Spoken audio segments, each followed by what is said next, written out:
So, your life probably feels pretty unrecognizable. Strange sensations, emotional waves, and a self that you probably barely recognize. Now, you can, in this stage, be riding between moments of clarity and days where nothing makes sense at all. But without a clear understanding of what's actually unfolding, it can be quite hard to move forward and even harder to know what's progress and what really isn't. So in this video, I'm going to endeavor to help you know where you are on the path, what's ahead, and how to keep moving without second guessing every step of the way. Now, I'm Jamie. I had a spontaneous awakening at the age of 19 with zero guidance and no framework to understand it. Later, I found a teacher and spent over a decade in yogic training. Still am training. Even lived as a yogic monk for a while, breaking everything down so that I could finally make sense of my own experience. And from that, I've been sharing the exact step-by-step path that not only helped me make sense of my awakening, but hundreds of my students too. So they didn't have to suffer the same years in doubt of confusion that I see all over the internet of people trying to piece it all together themselves. Now, I know all of this because I've lived this path, and in this video, I'm going to give you not only the exact step-by-step path that I lived and that I followed and still am following, but I'm also going to give you the lessons that each stage of the yogic path is trying to get you to learn. So let's see what we're going to discover in this video. So we're going to go over, firstly, the 5 stages of spiritual development that finally explain our awakening path. Secondly, the practices that help us stabilize these rising energy surges in the system after a Kundalini awakening so that life stops feeling so damn overwhelming. I'm also going to show you when in your awakening path the emotional waves become a little bit smoother, clearer, and easier to navigate daily. And finally, I'm going to talk about the stage where our limiting beliefs really dissolve at the root automatically. So first, let's talk about why our spiritual awakening unfolds in stages and not all at once.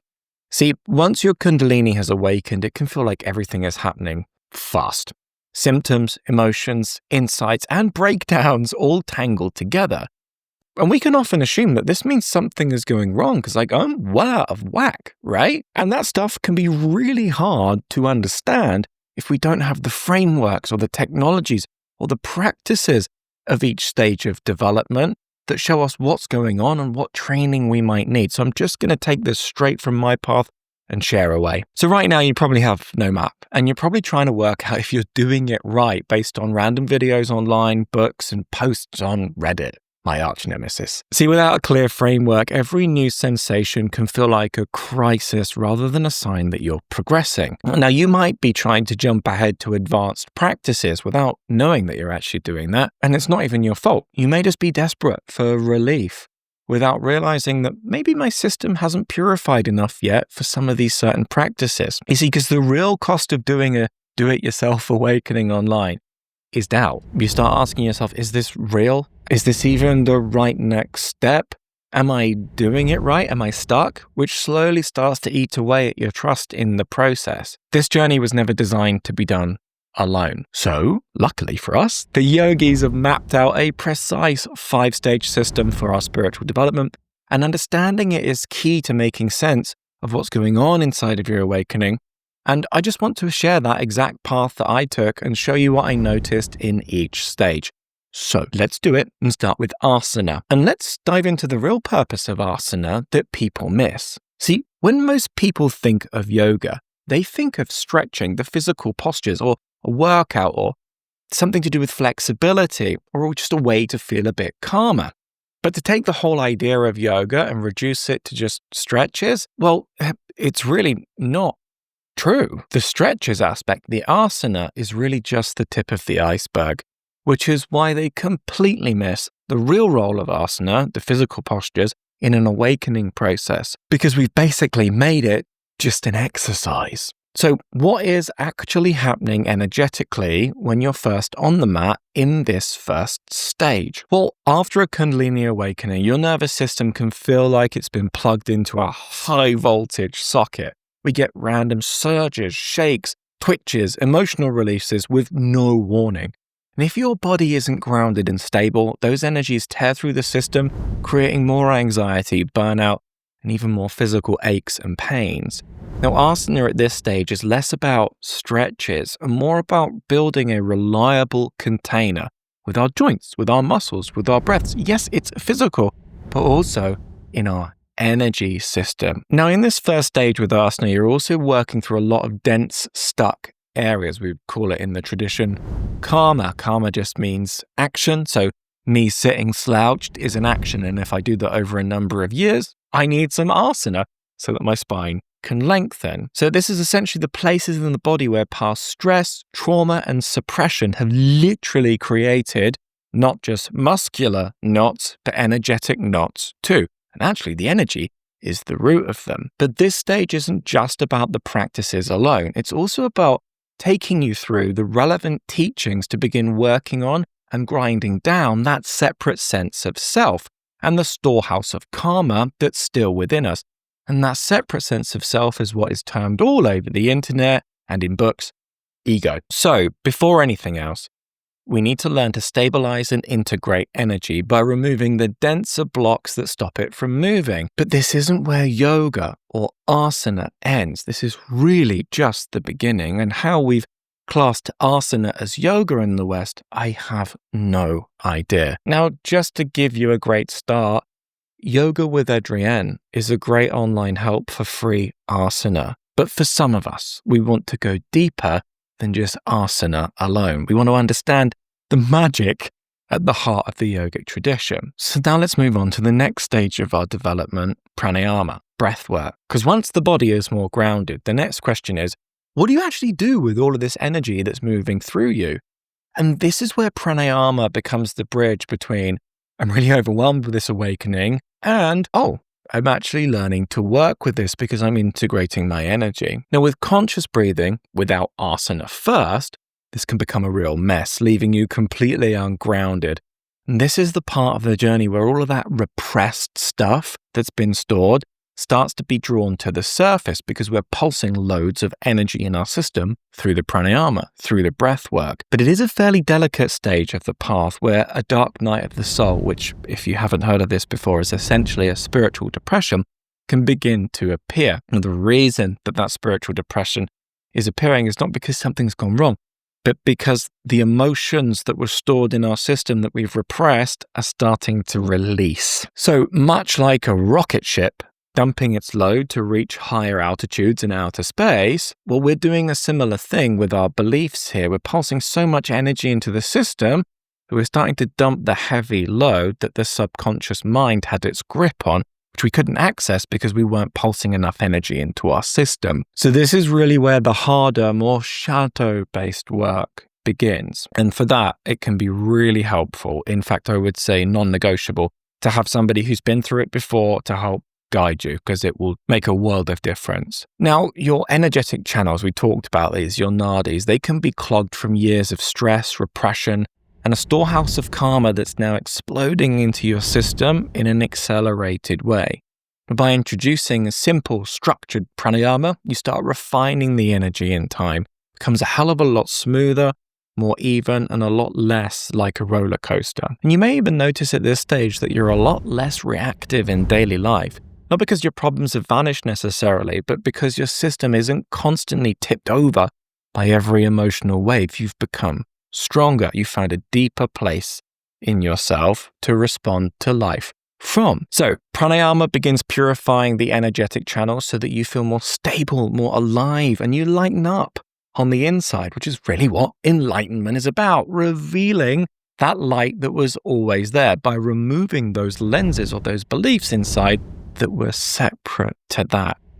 And we can only do that by facing and integrating these darker aspects of ourselves. Some people call it shadow self or shadow side or the dark side. All is fine. And this darker side is revealing itself to us because we're pulsing a lot of energy in the system. The subconscious mind can't hold its grip anymore on this stuff, so it drudges it all up. So, cool, we've learned what pranayama does, but how are we going to store that energy? Because it's not just enough to do pranayama. So now let's move on to the third stage of our journey. Because as energy becomes cleaner, more purified, and stronger, a new challenge appears. And it's not just about purifying your energy anymore. It's now about being able to hold it, contain it without frying your circuits. So how do you stop your system from leaking that energy, burning out with all of it, or getting overwhelmed? You see, at this point, our simple breathwork, our simple pranayama isn't enough anymore. The system is carrying more charge, there's no doubt about that. It needs more precise practices. In the tradition, we call these mudras, bandhas, kriyas. To direct and contain that energy, they're specifically designed to do that. If you only keep cultivating energy like we did in the previous stage, without learning to store it, we're going to get stuck in a sort of limbo state where it feels like 2 steps forward, 1 step back. Because we're going to be having intense highs through the prana and then massive crashes or fatigue or dark night dips. Now, advanced pranayama and energetic locks, these mudras and bandhas, begin turning you into a battery, strengthening your capacity to hold subtle energy without spilling it through our old habits. Addictions begin to get refined in this time, or emotional reactions, which then can lead in time to feelings of bliss. Because it's these tendencies, these compulsions that are the one step back that typically get addressed at this stage. If not completely removed, at least addressed and seen, and then we work with them, you see? But this can be where many people get scared and back off of the path because, the intensity gets a little much. Without this stage, deeper states of stillness and insight still remain out of reach because we've still got a lot of karma that we're moving through inside of our system, a lot of wounding or healing that still needs to be integrated. So now in stage 2,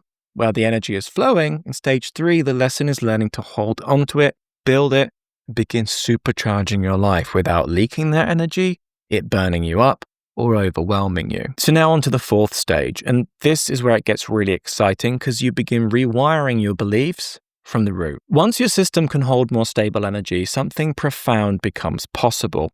Instead of trying to mentally affirm, with affirmations, new beliefs, you can change them at the level where they're actually formed in your energy. So how does that actually work in practice? Well, most affirmations or mindset work that you see all over the internet happens at the surface level. And it's cool, but it's very limited because we repeat affirmations while our body and our energy are still wired for fear, scarcity, or unworthiness. Now, after Kundalini, those old belief structures, they start to crack away, which is why your old life, your old values, or relationships can suddenly feel completely misaligned or empty. Now, with focused practices like concentration on specific centers, samyamas, and intentional energetic conditioning, we can begin to imprint new patterns directly into your energetic field so that your energy starts questioning your beliefs. So it's an inside-out job. And this is really profound because instead of forcing positive thoughts over anxiety, which is a little bit dishonest, you slowly become someone whose baseline is way more peaceful, way more alive, way more trusting and connected to life because the energetic root has changed and the layers of separation that have been in you for years begin to dissolve. So this is the stage where you completely begin rewiring your belief systems from the root, which makes you magnetic internally and means you can basically manifest anything that you want. However, I'm not sure whether at that stage you would want to because that stage of the path has ended. So by working directly with the energy beneath our beliefs, and you can only do that fully if the other levels of purification in the other stages has reached some form of completion, you begin to really free yourself from within and your life starts to begin to feel in your own control again because what was separating you from the divine will was our personal sense of will, and these are coming into cohesion now so that you can serve life fully. So then now that we know all of that, what really is meditation and what's it doing in this system? What's it for? And why does it only start to unlock its true power at the later stages? Well, if you skip straight to meditation without clearing all of that density or stabilizing your energy and refining it, you're not actually meditating, you're just sitting with supercharged thoughts, which leads to a lot of distraction. So any peace that you touch or that you find there tends to be brief or fairly fragile because your system is still full of unprocessed impressions, compulsions, and emotional residue. You might sit down to meditate and find a little bit of aliveness there, but then you get off the mat and you realize, oh crap, I'm just back to my old ways. And this is what we mean here by these impressions. Now, meditation in the yogic sense is a precise tool for subtle work, refining already stable and purified energy into deep stillness, insight, and then in time, samadhi. See, so it's really not a band-aid for nervous system overload. That's what all of the other stages are trying to work out and refine in you. So when you've moved through the earlier stages, sitting becomes less about fighting your mind and more like allowing an already refined system, body, and an energy body into its natural depth. You see, you can't access the true power of meditation until your system is subtle enough to receive it.